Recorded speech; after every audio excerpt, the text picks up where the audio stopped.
guys, it's Danielle, and today I wanted to come to you guys with an updated video telling you my personal tips on how to get remote or work from home jobs. So let's get into it.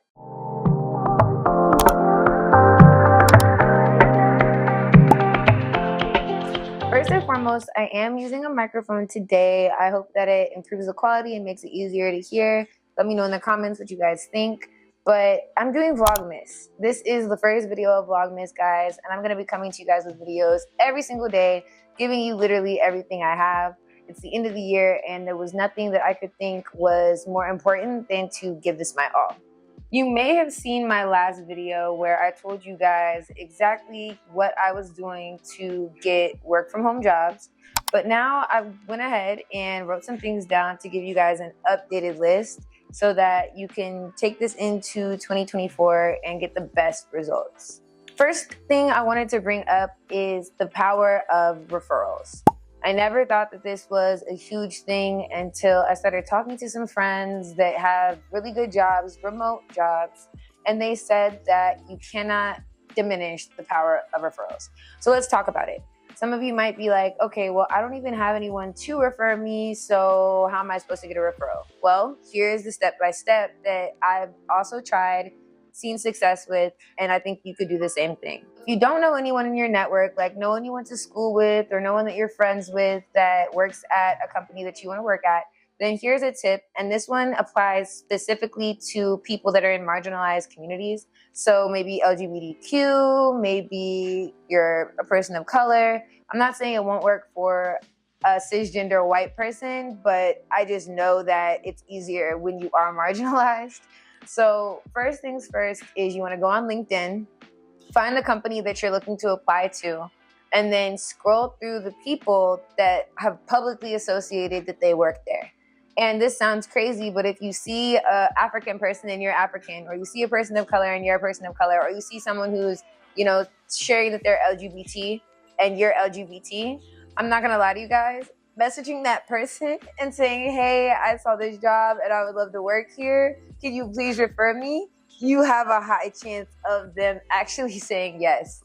And I know that this sounds so crazy and kind of like finesse, but I went to Howard University, so finesse is our middle name, and I've noticed that this actually works. And if you talk to the person, they respond, you actually might get some valuable insight on the position that you're looking to apply for. So that is number one. I would say utilize referrals. And if you don't have a referral directly in your network, then go on LinkedIn until you can find one. Tip number two is LinkedIn Premium. I had LinkedIn Premium, just a free trial for a couple of weeks, and I found it super valuable. They ended up getting me to stay with them for a couple of extra months as well. And I found it super valuable when it came to seeing the recruiters associated with certain jobs, seeing how many people are visiting your profile, and just overall making yourself more marketable. I found that when you apply to jobs through LinkedIn, it's a whole lot more successful than if you apply to jobs through Indeed. And I'll get into that. This is kind of tip 2 and 3. I don't really use Indeed that much anymore.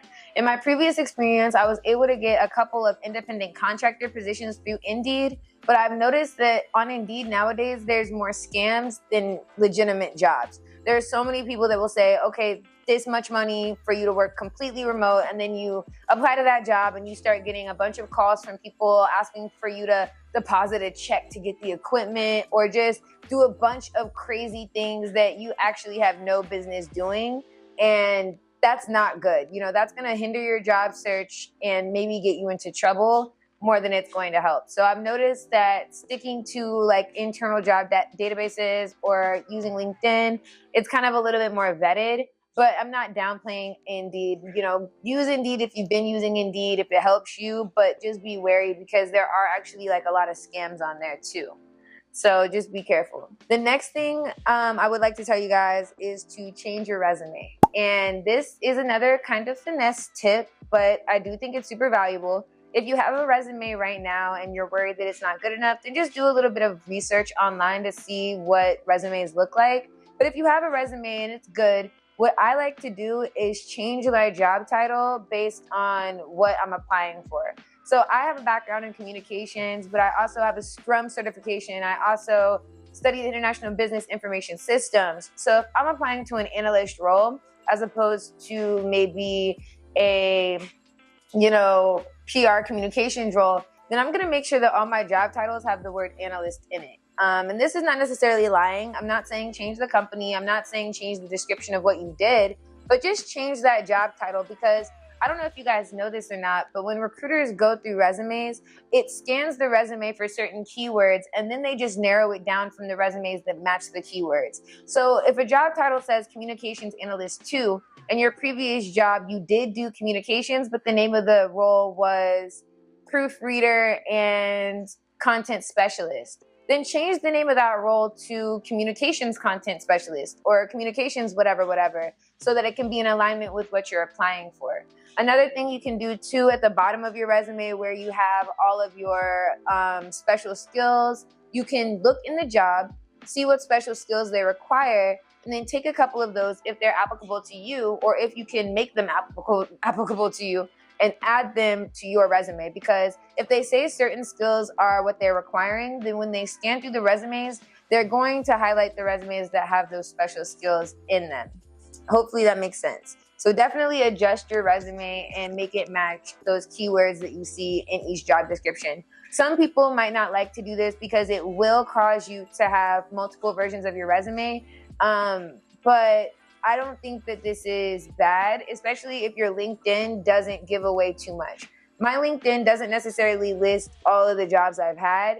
My LinkedIn is just there, you know? So don't make it to where your LinkedIn is now contradicting your resume and you're applying with, you know, your LinkedIn and they're like, why does it say two different things? You know, make sure that your stuff is in order, right?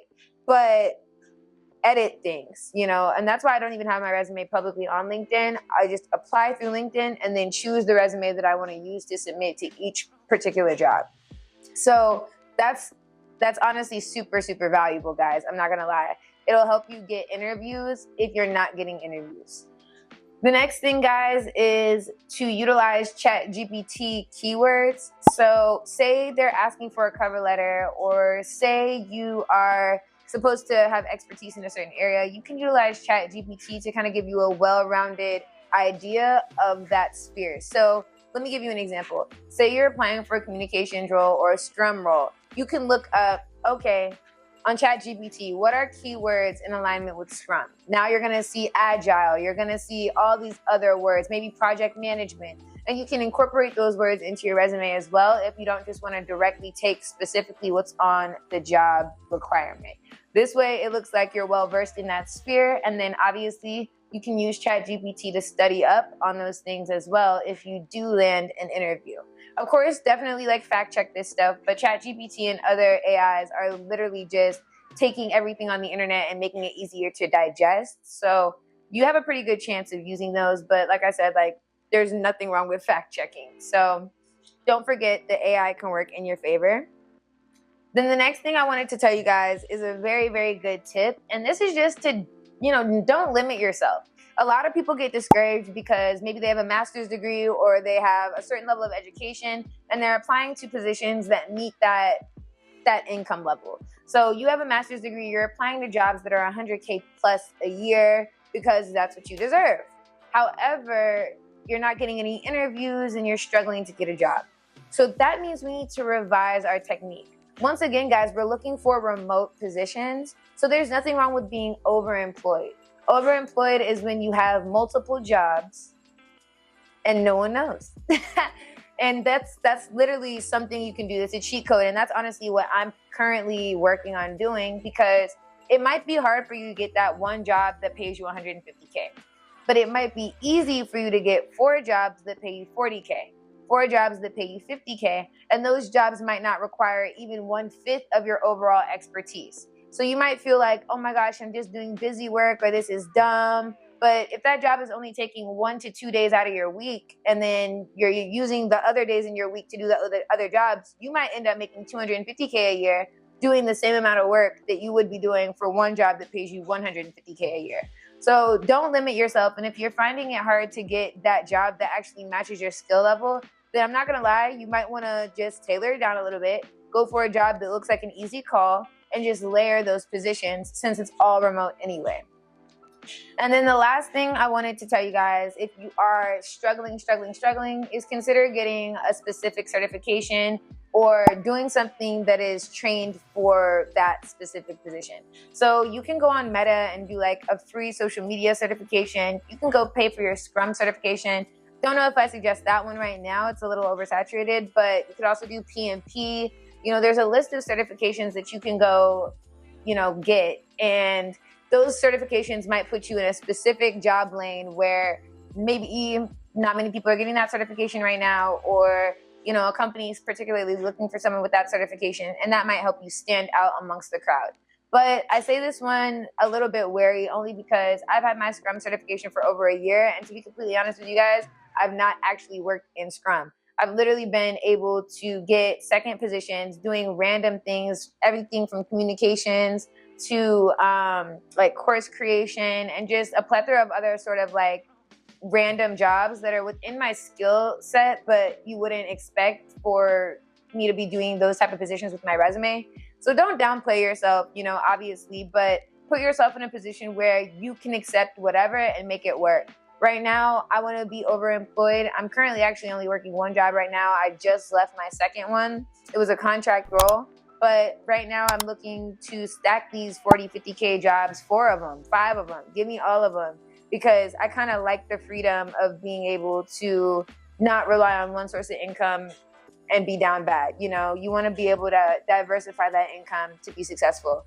But guys, those are all my tips for today. If you enjoyed this video, please give it a thumbs up and comment down below if you're overemployed, what type of jobs you're doing, if you're looking to get hired, or if you've been interviewing, you know, what realm are you guys in? You know, what niche are you guys applying to? I would love to know so that we can kind of all talk together. You know, there's no gatekeeping around here. And if you guys are excited for Vlogmas, please leave me a comment, because I'm going to be coming to you guys with videos back to back, all different types of videos, just because I don't even feel like I'm niched in YouTube. So I think I can do whatever I want. And I'm excited to take you guys along for the ride. So I love you guys so much. Thank you so much for watching. And I will see you guys in the next video. Bye.